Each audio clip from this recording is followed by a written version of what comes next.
Hello, my name is George daxtasaurus Kenyon, and I am here to do a cast over the Counter Logic Gaming Black versus TSM Darkness game. This is the first one between these two teams in the North American Challenger Series for the 2015 spring season. So this VOD was originally released by Riot Games and posted on reddit.com/r/lol event VODs, but I've taken the video and just recorded this audio over it to do a bit of casting myself and get that experience under my belt to be able to post this, and so that there's a casted version of this game out there. So hope you enjoy. So starting off right here, just out of the draft, you can see the teams, the way that they've come up, is that TSM Darkness has gotten the lineup with the Irelia, Vi, Xerath, Graves, and Morgana. So this team is pretty interesting. It looks like it should be a poke composition that will then want to engage using that Vi, Irelia, and Graves, who together have quite immense burst, just to finish off the lower health targets, but they are going to want to stay back away from the fights initially to support the usage of the poke available to both Xerath and Morgana. On the other side, Westrice has Lissandra, Easy has Ezreal in the mid lane. In the jungle, ThinkCard got his patented Lee Sin, and the bottom lane is Corki Janna for Stixxay and IkenEU. So that also looks like a more dedicated poking composition. Lissandra is reasonably short-range maged, but she is ranged champion, obviously. And the Ezreal Corki combination, as well as the disengage provided by the Janna and Lee Sin ultimates, makes this team very good for staying out of teamfights and rejecting the initiations that Vi and Irelia can attempt, and then just continuing on to try to outpoke their opponents. It's worth noting here that a lot of the players on both teams have gotten some champions that they're more known for. Of course, ThinkCard's Lee Sin is quite famous. He actually has something of a reputation for not being able to play much outside of it, but he has gotten it here, so expect for him to try to make some pretty big plays on that champion since he has it. And then additionally,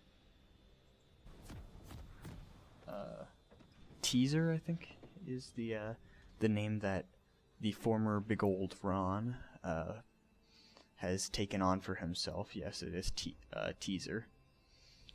And he is playing Irelia, which is by far his most comfortable champion and the one that he's most known for. So expect for him to also have quite immense presence in that top lane. Additionally, Azingi on Vi and Stixxay on Corki. Both of those are champion player combinations that I know work quite well.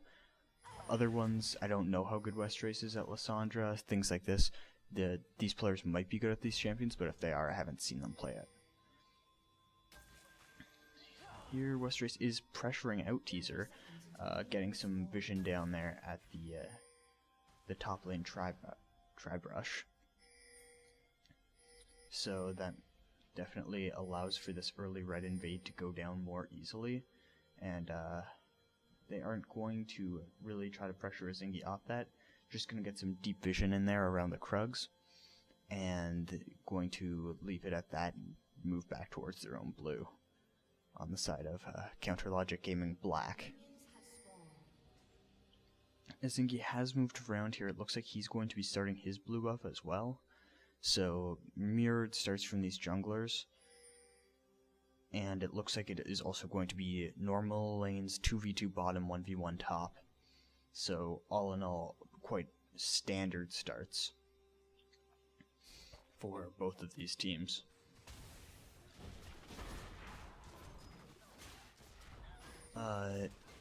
Zingy gets at that early Gromp. He is going to be started on his route.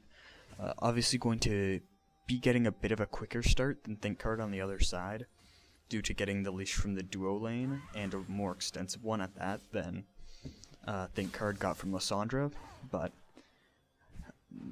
neither side probably going to get too big of an impact from that.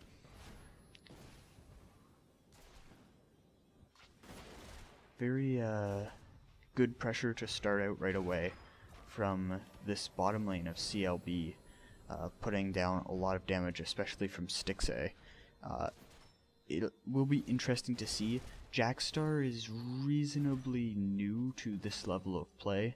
He is quite a good solo Q80 carry, but he hasn't really seen a lot of Challenger Series play. But also interesting is iKennyU, who was a top tier Challenger top laner, but just recently moved to support. So how well that adaptation to the new role is going for him, I'm not entirely certain, but definitely getting a lot of early damage here down onto the TSM Darkness duo lane is a good sign for this Janna in the game. Zingy got his red buff, looks to gank top onto this Lysandra. Might back off there though. There is pretty extensive ward coverage down in that topside river. So it is going to be him going at least to the Krugs first. Meanwhile, ThinkCard just finished his jungle route. You can definitely see the power that Vi gains from her Blast Shield passive early on, especially since these new season changes that we've seen. Just so much power added to her by having that shield allows her to sustain up.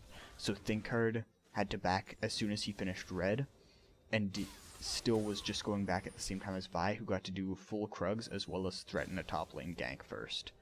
So definitely pretty easy for the Vi to jump out to an early CS advantage farming the jungle here, but of course that's compensated for by a lot of damage, just lying in wait on that Lee Sin until he decides to make his first gank, and he can unload that onto an unsuspecting laner.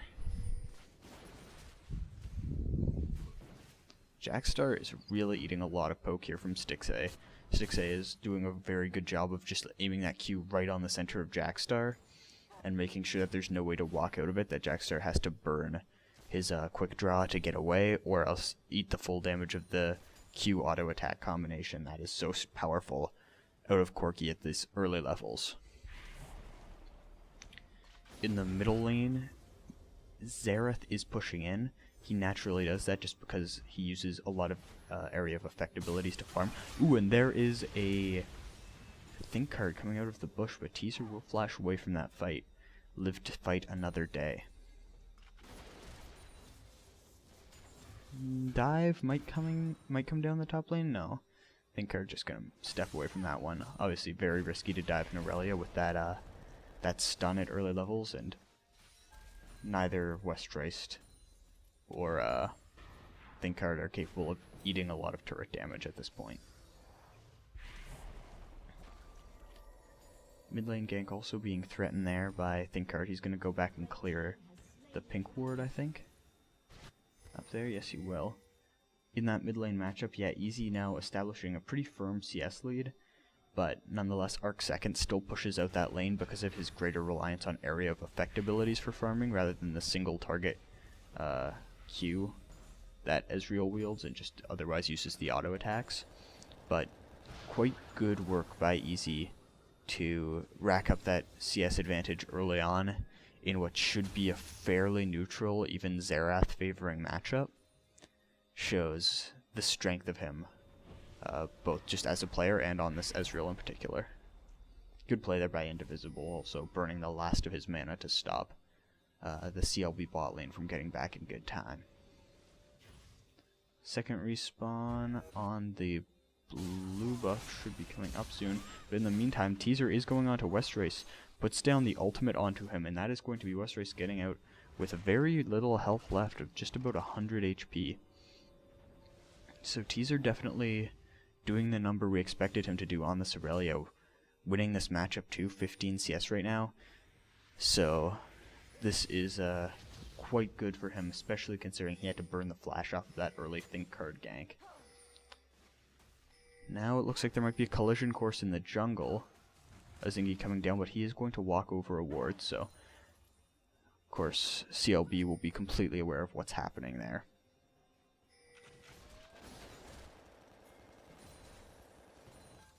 Yep, and in the bottom lane, CS still going strongly Stixxay's way, but at level 6 in terms of all-out fights. Oh, Teaser gets the ultimate put down onto him, at the same time Stixxay is going down early, but ThinkCard gets the first blood in the top lane nonetheless, and Stixxay lives to fight another day, so in the end, it is going to be Counter Logic Gaming Black coming out on top and all that, taking a 700 gold lead out of that. Just a really opportunistic play from Westrace to know that his jungler was coming up the lane for the lane gank, and all it took was for Teaser to take one step too close, no flash, no ultimate, nothing to save him, not even enemy minions behind him to queue out to, and so even though all it really was Westrace hitting R, just the sheer force of Westrace seeing an opportunity and taking it, when Teaser didn't expect him to, combined with the damage that ThinkCard can output at this point in the game, allows them to pick up that first blood. Hopefully we'll see a replay of that. Might not, though. Of course, this is just the VOD that I'm working over, and I don't know how the camera work was done for this, so. In the bottom lane, 6 is starting to come up, and they've already come out everywhere else across the map. Of course, that's a big factor in Westrace being able to feed ThinkCard that kill. But ThinkCard was level 5 at the time that he picked up that one, so. First blue buff spawn.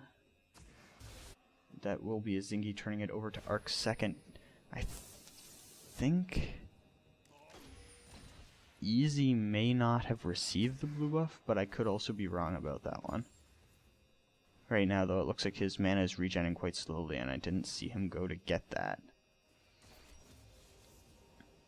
That would be interesting if you actually decided to forego the blue buff on Ezreal in favor of giving it to the energy user Lee Sin. Teaser taking some poke out from Westrace. Kind of expected in the matchup versus the mage as an Aurelia, but of course Aurelia armed with that sustain and her mobility, part of what makes her such a strong top lane pick at the moment, so don't expect her to be kept down for too long, but certainly good work by Westrace taking full advantage of that assist he picked up, pulling the CS right back down to even after being down 15 at one point is definitely a sign of strong play from the X complexity top laner. Okay. Arc second, using that blue buff to the fullest to get a lot of poke down, shove the lane in, and catch up in CS there. You can see he was also down 15 at one point. He hasn't completely closed that gap in the way that Westrace started to, but he is now only 5 down, and Teaser is starting to pull out. ThinkCard too, setting up a trap in the top lane, so looking to get Westrace even further ahead. Of course, anyone who has watched LCS lately can tell you how scary a fed Lissandra is. And Teaser gets the spidey senses tingling. He knows that ThinkCard's there. Places down the ward, and he is going to get out of that one just dandily. Whoa, a Zingy jumps onto ThinkCard, and he outputs a lot of damage really fast. Part of the power of this Vi here, and a Zingy is quite a strong Vi player. So that is going to force ThinkCard back, allows Zingy to get a farm lead, and Easy too, taking some damage there.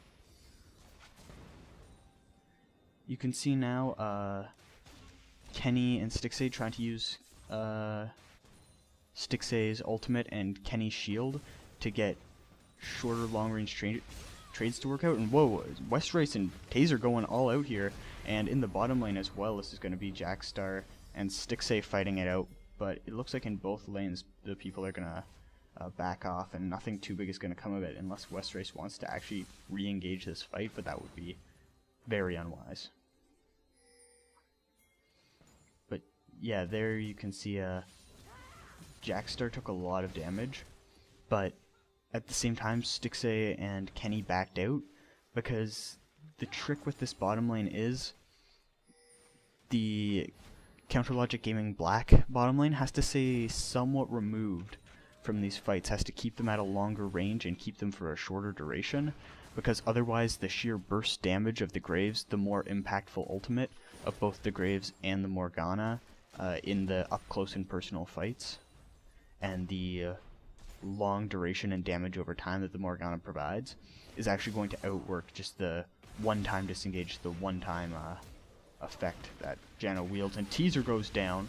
Thinker there. I was expecting Teaser to actually be able to get away from that one, but just the power of that chilling smite is really easy to underestimate there, and Thinkcard makes good use of it, combos it with the Sonic Wave, and Westrice picks up a second assist while Thinkcard picks up a second kill.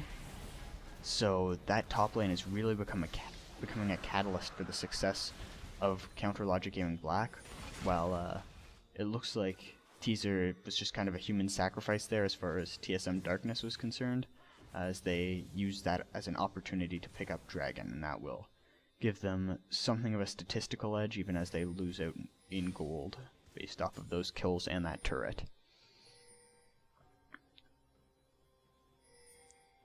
Really though, a bit unfortunate that this Lee Sin has picked up both of these kills, because really all that means is that it equalizes his power. Look at how far down he is in CS versus Azingi. Azingi is running the show as far as farm goes in the jungle. And so really all that we're getting out of these kills for CounterLogic Gaming Black's Thinkcard is that he equalizes his gold with Azingi. So it would be much better for that to go on to Westrice and have one incredibly fed member who can put the game on his back than to just say, okay, we have these 2 kills on Thinkcard, they put him even with the enemy jungler, and then, you know, Westrice has a couple of assists that make him a bit stronger. You know, that's worth whatever, it's worth his Doran's ring at most to have those 2 kills. So definitely would be better if they'd gotten those kills onto Westrice instead, but as it is a kill, and it's certainly making this game look quite good for CounterLogic Gaming Black. It's hard to make the argument that a dragon at this point in the game is worth more than, or much more at least, than 1,000 gold in a turret.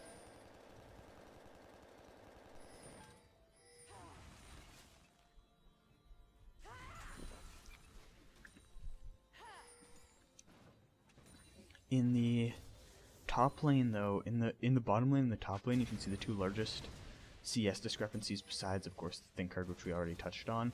And bottom lane, Thinkcard looking to apply the pressure of those kills, and Stixay's CS advantage. They take down the turret, further opening up that gold lead, a nice rotation there. But you can see every time that top lane is left unattended, Teaser opens up a CS lead, and it's definitely hurting CounterLogic Gaming Black in that, of course, Thinkcard can keep going up there and keep getting kills if Teaser overextends, but it means that Thinkcard can't really go anywhere else for that long, or else they risk Westrice falling quite far behind, which is not something that you want for your Lissandra in terms of CS. Arc second, of course, is a Xerath, so they get a bit of sieging up done, just based off of good rotation and wave manipulation in that mid lane, but overall, Arc second can repel that quite easily, and they're not going to get back up to that turret again quickly. It's definitely impressive though, and it gives a lot of map pressure to CounterLogic Gaming Black, the fact that Thinkcard has focused on this top lane quite extensively and been able to get Westrice rolling to a certain extent, and the bottom lane on its own has won in a rather extreme way. So overall, it gives a lot of pressure in terms of, you know, being able to manipulate sideways, being able to control vision in the rivers, and Indivisible is going to get caught. He's probably going to get taken to... and okay, yeah, he gets smited there. I was about to flip out if Thinkcard had kicked him to safety, but as it is, a very nice catch in the jungle, based off of some good deep warding placed down there by CounterLogic Gaming Black, is going to get parlayed as well into a mid lane turret for them. So that is going to be all outer turrets taken down by CounterLogic Gaming Black. And that sets the stage well with a 3,000 gold lead and a lot of map pressure for them to try to carry this into the win. But of course, we have seen in the past teams throw away much greater leads than this one, especially in Challenger Series. It's a lot harder to coordinate vision. Obviously, teams have much less practice with each other than LCS teams do. So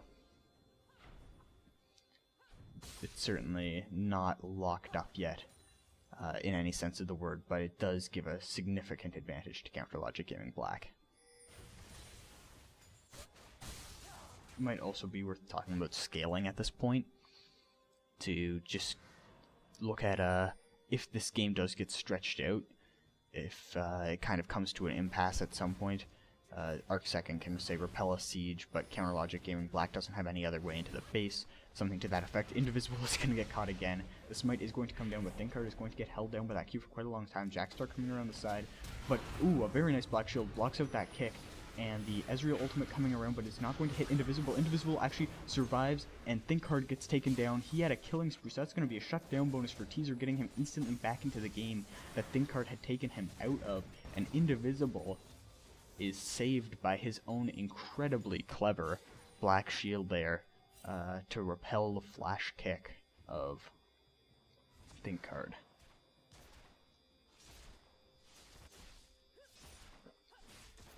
With 20 seconds on Dragon as well.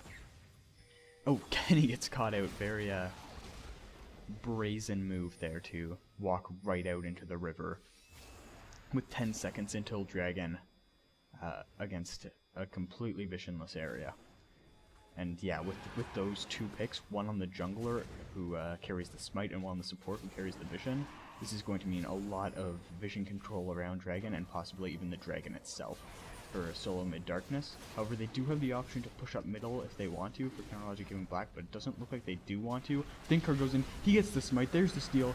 Zingy is going to go after him, but ThinkHard looks like he's going to get out. Nope, ArcSecond lands that ultimate down onto him. It only takes the one shot to take him out.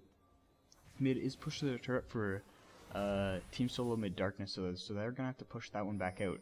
So in the end, that's probably just going to come out to a kill for a Dragon as the trade there, and if that's the case, then Counter Logic Gaming Black got out there with a very big win in what looked like a pretty bad situation for them. Definitely shows that ThinkHard knows how to... Oh, and Invisible is going to probably get taken down here. Yes, he does. Easy gets hit with the Q. It's the revenge shot, but not worth much. Probably slightly more than a Zyra passive still, but really, how much are we saying? And then that is probably going to be it for that fight, I hope. Can't keep up all this talking for much longer. But yeah, there it certainly showed that ThinkHard does know this Lee Sin very well, beyond just the kills that he's been able to help his team pick up. That he was confident to go into that situation knowing how much his execute damage would be and knowing how much that would help him secure the Dragon, with that combined with his own smite. Definitely puts him in a very good position to be able to make that smite successfully, which he did, and that really saved that entire situation for CLB. I'd say I do kind of feel compelled to just say CLB, because I always want to say Complexity Black, and then once I say Complexity Black for CLB, it makes me wonder where Prowley is. It gets very confusing. Ooh, easy ultimate comes down. That's gonna take out a pretty solid chunk of ArcSecond's life, but not enough that he cannot regen it. I don't think ArcSecond has had to burn a summoner yet this game, let alone suffer a death. He's just been playing very safe and farming up, and he really hasn't outfarmed Ezreal, who's in a similar situation there in terms of not having to do anything all game, so I'll be interested how that mid lane impacts the game after having a very passive farm style early game.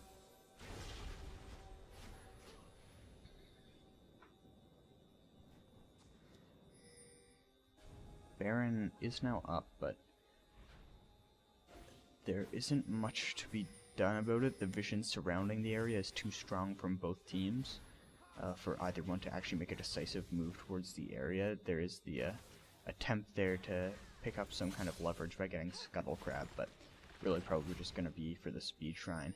Kenny trying to cut off Teaser. I wouldn't do it if I were you, Kenny. Bit too easy to get bursted down at this point as the Janna. But definitely, if you look across the map, Jackstar is going to take down that bottom lane turret. Ooh, wow, Teaser is looking to go onto Westrace as well. Westrace looking to get the burst out, and Teaser is going to have to back off, although Westrace is left with only a sliver of health. TSM Darkness, though, definitely learning from their mistakes here. After Indivisible got caught earlier in the game, and it was really quite a costly pick for the team overall. They've set up quite a nice defensive warding line. They just lost some of that to an invade from Counterlogic Gaming Black, but it was looking pretty solid there across the top and bottom side. No easy way for CLB to slip into their jungle.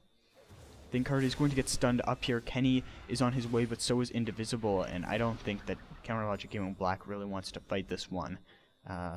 Thinkard might have the gold from those kills, but he is severely underfarmed, and he is not in possession of the proper levels to take that fight against an Aurelia.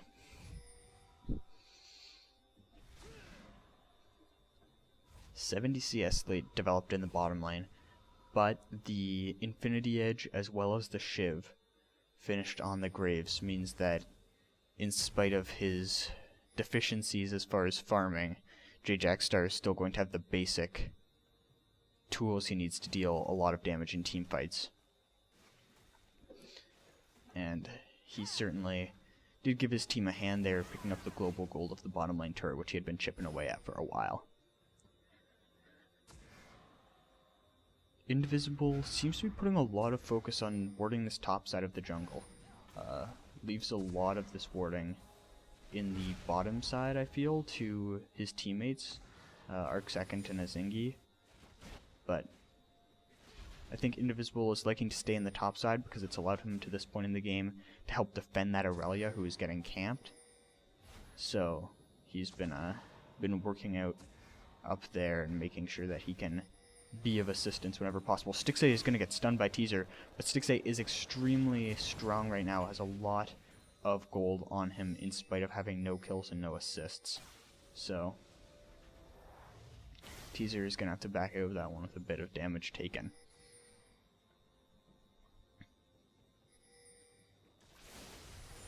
Easy, throws the ult across.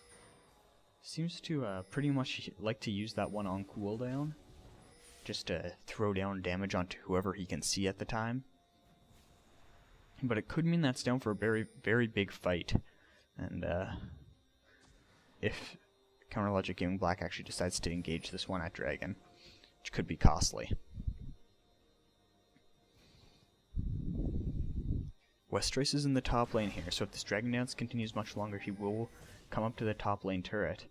And right now it looks like Counterlogic Gaming Black is actually going to make a very clever move, rotating towards mid to push down this turret. Now, yeah, Teaser is going to get in onto that one. He is going to get that kill. And that is a very good way to break up that siege. But what that impact that also has is it means Westrace is allowed to get to the top turret, because not only was that a push in the mid lane, but it was also separation from the top lane for Team SoloMid Darkness. So Westrace does get the push into that top lane turret, and that means that Teaser is going to have to clear out that wave and push it out and compete there, and it's going to give Westrace a distinct advantage in teleporting to Dragon if that happens. But, oh, teleporting to Dragon, what? Thinkard got it again? Wow, that was, he's just doing that every time, and he dies. He's died both times it's happened, but it doesn't matter, because he gets the Dragon, and the Dragon is worth so much more than just a kill, even the second one, which is probably the worst. Maybe the fourth one's the worst, but it doesn't really matter. It's certainly not the first, third, or fifth, which are quite clearly the strongest ones. Teaser might get taken down here, but he does put a lot of damage onto Westrace. He certainly knows how to play this Aurelia. He makes a very good play, but Westrace gets out with a sliver of life, gets the dangerous game proc, and the last ultimate from the Aurelia does not come out. Stixxay coming to the rescue there. This is going to be the movement from both teams into the top lane. And so this is going to be the siege situation. Think card probably going to stop at his own blue to pick that one up here. Or Easy might just come around to it, but...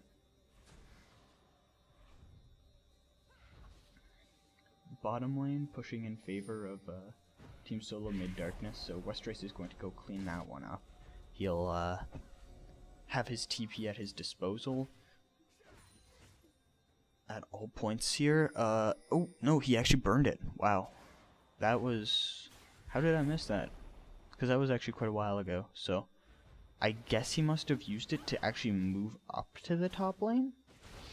But I did not see that happen, so... I thought he was in possession of his teleport for a long time there, so... Apologies, I was just kind of talking crap. Irelia actually does have the teleport, so this is going to actually mean a distinct advantage should a fight break out in the upper side of the map that requires teleporting to. Oh, and the teleport does come in. They're looking to cut off Kenny. There is going to be the ultimate going down. The Xerath ultimate goes down as well. Jaxar goes in, but Thinkard swaps around. He's going to get jumped onto Arc second, though. Azingi is going to jump onto Stixay. He's going to have to back out, though, and Stixay has a lot of damage. He immediately bursts down one, but he gets bursted down himself by Teaser. Azingi might try to go in, and he does. He puts down a lot of damage onto Westrace, and that's comboed with the burst of Arc second to get the kill. Easy going, and this is the two mid laners left attacking down at each other, and certainly that passive farming style of play I was talking about has paid off for both of them. They're both sitting on a ton of gold, a ton of items right now between the two of them, and they are the last two men standing, using their immense damage and considerable range to their advantage, staying alive in the fight. Overall, complete stalemate of a fight there.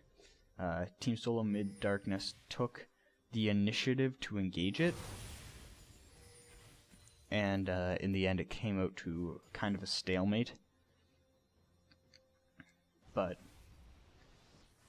that is a pretty good result for them, since it gets that it got some kills onto the Irelia and it got some kills onto the Xerath, which are two of the most important part of this composition. The Irelia the Xerath is the core of the poke, and the Irelia is the core of the jump in to kill people after you poke them part of the composition that they have here. So by getting kills onto and assists onto those two members especially, making them the key components of the fight and some of the longest lasting members in it, it certainly helped out there.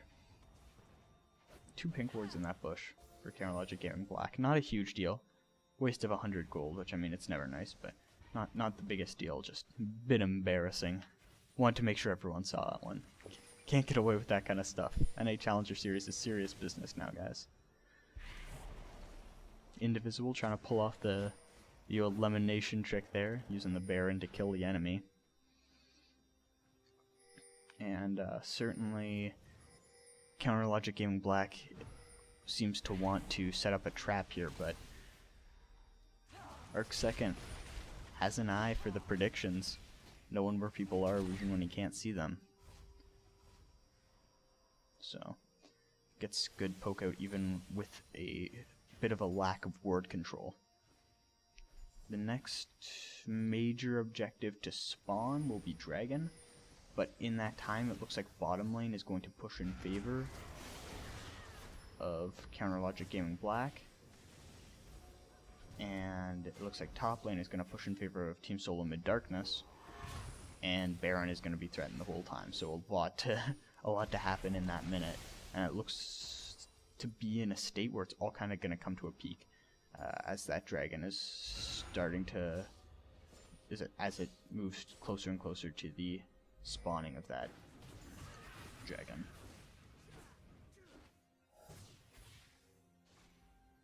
Teaser, no teleport.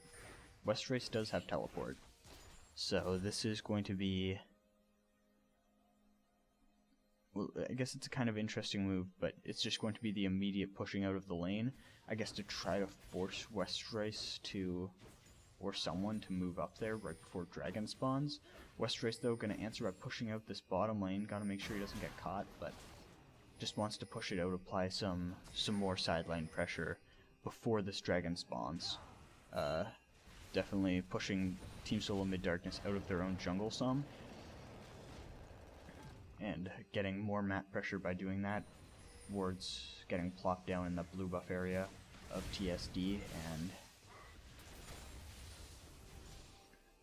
just the bottom lane pressure is kind of a facade. I don't think they really want the bottom lane turret as much as they want this next dragon. That will be the third one for CLB, but they just want to keep Team SoloMid Darkness locked up in their own bottom lane, high up in their own bottom lane, so that this dragon will be easy and safe. Jackstar getting attacks on the minions there, but while all that was happening, Counterlogic Gaming Black gets it exactly the way they want it. All of Team SoloMid Darkness just kind of standing around in their own bottom lane area, near their inner bottom turret, that is. Dragon goes down, that's going to be the movement speed boost, which is quite a big deal. So, probably going to be happy about that one. The rotation immediately came up to the red buff and towards the Baron area for Counterlogic Gaming Black. They do get the red buff, but if they start Baron, they are extremely gutsy and extremely dumb. Top lane got a huge wave pushing there. They are going to have to clear that out for Team SoloMid Darkness, so that kind of clears up CLB to back with their jungler and with their support without the threat of Baron. Oh wow, ArcSecond actually moved to make the flash there while Westrice threw down his ultimate. That actually could have been a costly error for ArcSecond if Westrice had thrown the ultimate onto him instead.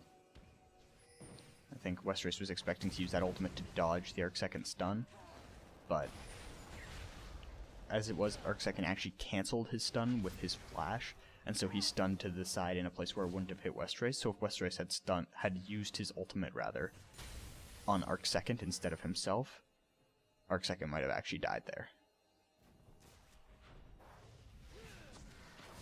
Azingi looking to go into the fight. He's got the black shield on. There's not much that can be done against him. Westrice does put on the Zanya's Hourglass, but he is going to take a lot of damage. The Janna ult is not going to save you for long, Westrice, and the Janna might not stay alive for long either. The Xerath putting a lot of damage down from Array and Thinker in the middle of the fight, but he is going to have to jump out immediately just to have a hope of surviving. Teaser is diving the turret against two men, easy, taking a lot of damage here on the side of the fight. Jackstar takes down Stixay in the direct one-on-one fight. Something that we did not expect, seeing the early farm discrepancy, but 9 assists for Jackstar puts him in a position to be able to take that fight and win it. So overall, the first decisive teamfight win for either team this game leaves Team SoloMid Darkness up the inner mid turret. They can move around here, they're going to get vision in the dragon area, and they can probably just take the outer top lane turret as an afterthought. So right there, that fight really shows how effective Team SoloMid Darkness is in this composition. ArcSecond just throws in a few quick Qs before the fight really even gets off the ground. Turns on that ultimate, just hits the most vulnerable and least, the targets that are moving the least. The Ezreal standing in the back, the Corki standing in the back, just both being artilleries basically. And he throws the ultimates down to have the greatest effect. And then after that, it's really just this divide and conquer team. Azingi finds someone out of position, throws the ult onto them. The Aurelia of Teaser finds someone out of position, Q onto them, stun them, and kill them, you know. And then Morgana threw the Q onto anyone who gets out of position. Really just using ArcSecond to break open the fight, and then using the strength of the Team SoloMid Darkness in split-up fights to win it from there. So I'd have to say at this point in the game, it's really looking like for this composition, ArcSecond has been the catalyst of the way that Team SoloMid Darkness is playing out these team fights, and they are playing out the team fights extremely well in that way.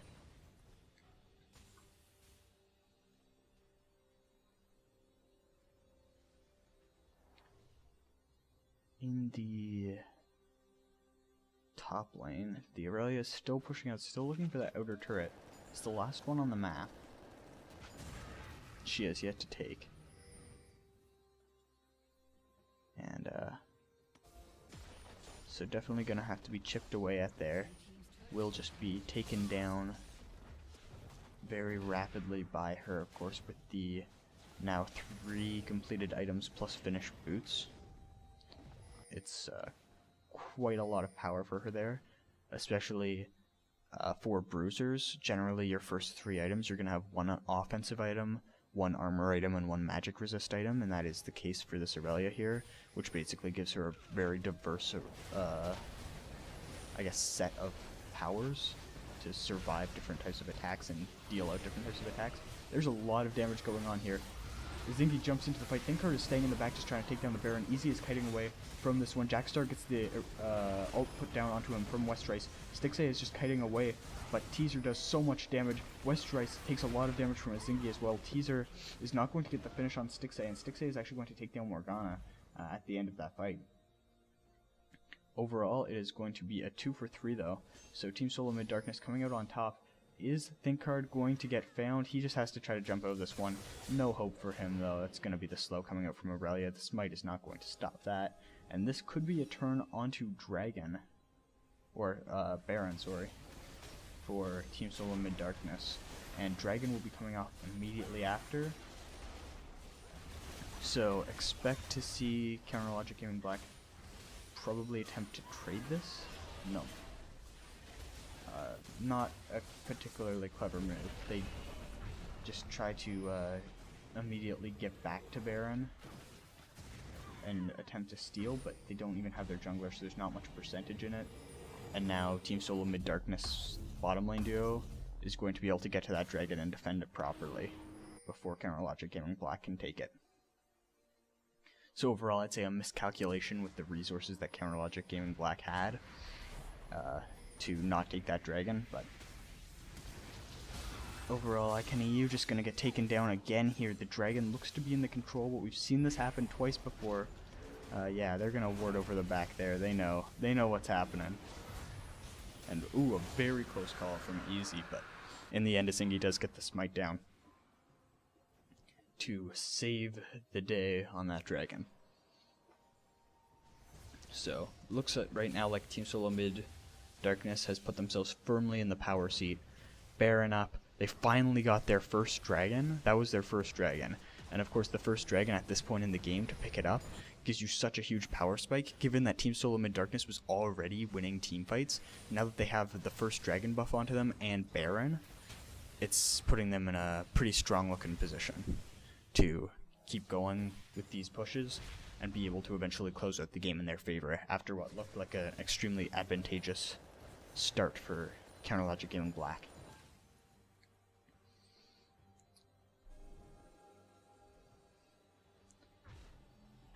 It's interesting here too because both teams have very extensive vision in the jungles of the others. In fact, on both sides of the map, on both halves of the map, the enemy team has a stronger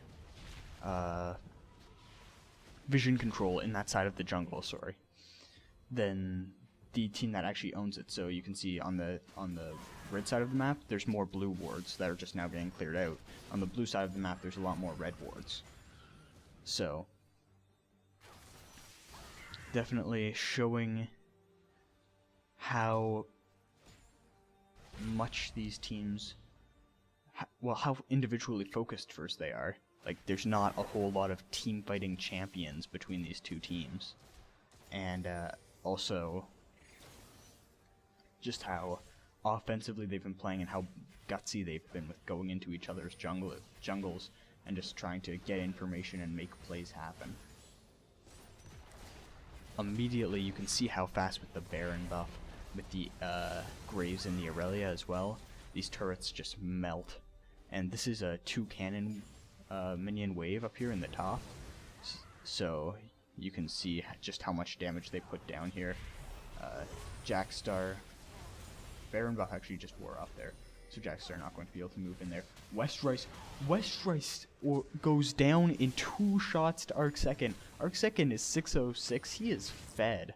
He's very fed, and he's going defensive for the last item there, but he can afford to build whatever he wants last, because that right there is a demonstration of just how purely offensively powerful he is right now. Highest farm in the game as well. And this is looking like Team SoloMid Darkness is going to be able to move in here, take the inhibitor, unless a big last stand comes out from Kenyon Gaming Black. Once you have an inhibitor, it makes it a lot easier to close out the game.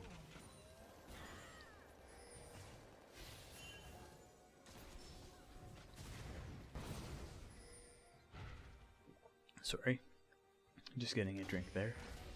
Harder than I expect to talk for 42 minutes on end. Whoa. Easy with the snipe there, actually.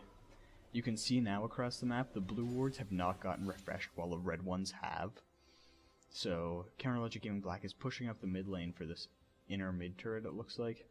But the entire map of vision control, where there is any vision control, it belongs to Team SoloMid Darkness. Easy is going to get stunned up here. He has to use his Mercurial Scimitar to get away from that, or his Quicksilver Sash, rather, to get away from that stun, and that is going to be a somewhat important cooldown burned when you have the combination of so many hard CCs of Vi, the stun, Aurelia, the incredibly long snare on Morgana, and the also quite long snare on Xerath. Definitely losing the Quicksilver Sash, not something you want to happen to you. That is a full build for now both mid laners. Most members of the teams are getting there. Of course, Jackstar working on his last item, that Mercurial Scimitar. Bilgewater Cutlass, looks like it's going to be a final item. Blade of the Ruined King, unless we're in for a real plot twist. And Hextech Gunblade Corki is the next big thing on the horizon. So yeah, across the board, final items look to be the most popular thing on the menu.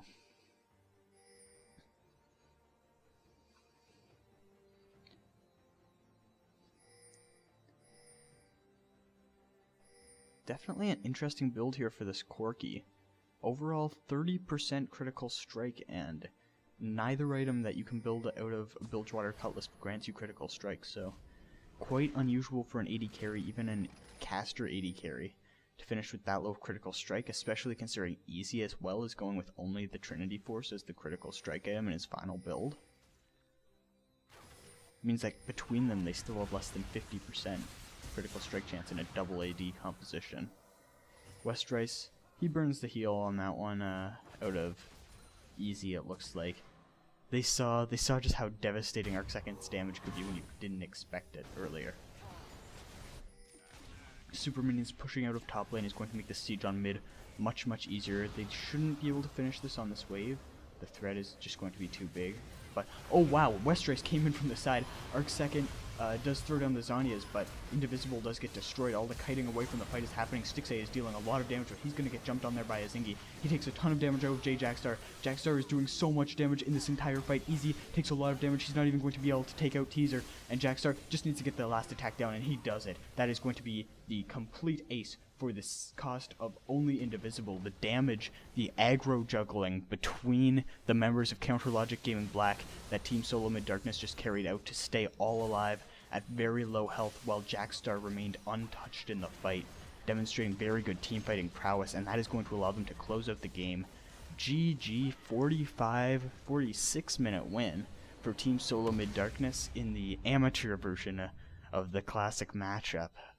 Definitely very